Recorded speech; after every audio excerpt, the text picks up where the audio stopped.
So you may have seen that I've got a new book coming out. It's going to be called Boxing on the Cobbles, and essentially it's a guide to use boxing as a martial tool. Now, I say a martial tool because we're not looking at boxing for the ring. We're not looking at boxing for competition.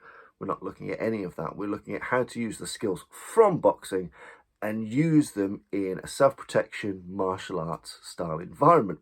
So hopefully it should be interesting. For those of you that have read my previous books, I spend a lot of time on really good quality photography. They're typically larger at the end of scale of the book. So this will be somewhere in between the size of my Bartitsu book and my World War II book. So it's going to be a pretty hefty volume. And it's going to cover things like the anatomy of a knockout, fist placement, knuckle discipline. It's going to look at combinations that make sense for using boxing as a striking tool. So we have less reliance on the jab because we can't be transactional really with the boxing, and a greater reliance on some of the heavier artillery and how you can flow using those heavier artillery shots. So there's lots of interesting stuff in there. There'll be a couple of traditional boxing fouls in there, some traditional boxing grappling in there. And this will be a kind of bridge piece because my books historically have been just that, historical guides. So you've had the Bartitsu book, you've had the World War II book, and they've, whilst there's a flavour of me in there, definitely, they are books that represent a time and a place for martial arts and self-protection.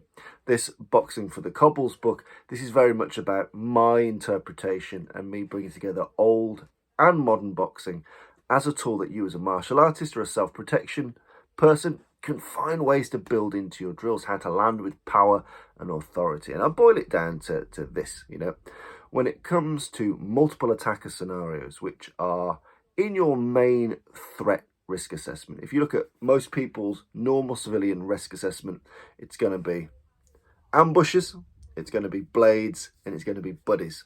Now, when you look at things like buddies, multiple people, most of the successful fight backs that you'll ever see against multiple people will be those people that have a natural inclination for or training in boxing. If you go on YouTube now, if you watch people defend themselves against multiple people, it's the people that can box, that can move, that can keep their balance and bang people out that survive, that thrive, that do well. And that's what we're really drawing on in this book. It's one of the major benefits and merits of boxing as a martial tool as opposed to grappling, which is a phenomenal tool. And I spend a large part of my boxing book saying, get yourself on the mat, go grapple, it's fantastic.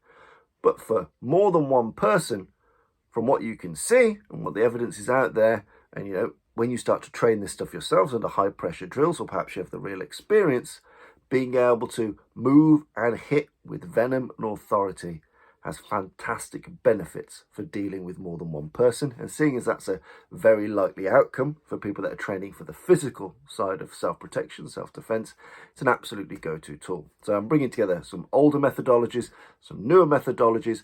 It's going to be a lot more drill orientated. So if you're an instructor, you'll have lots of great things to play with. You have lots of toys and interesting tools that you can bring to your classroom. And even if you're practicing by yourself, there are loads of different ways that you can take the boxing skills out of the ring onto the streets in a really interesting format. So I hope you enjoy it. There'll be a GoFundMe kind of crowdfunding piece because typically I fund these books and then they're a not-for-profit. After I've funded the book, the money in this instance will be going to Knives Down, Gloves Up, which is a charity designed to kind of tackle social injustice, youth inequality, getting people outside of gangs and getting them into boxing gyms and into sports and activities. So there'll be funds going towards that once the cost of making the book has been covered. Whilst I'm a philanthropist, I'm not a wealthy person. So as soon as it's covered, then we can do the lovely stuff, which I think is a fair trade. But I'm very excited. I'm very pleased about the book. I've already written 99.9% of it. So looking to do a photo shoot in July and then finish the book around about August. So if you're interested in boxing for martial arts, how to add it to your self-protection or your martial arts game and understand and unlock some of the many benefits that boxing has, then I really encourage you to donate, to support, because that will guarantee you a copy. And just to support it, share it, like it, and I hope you enjoy it.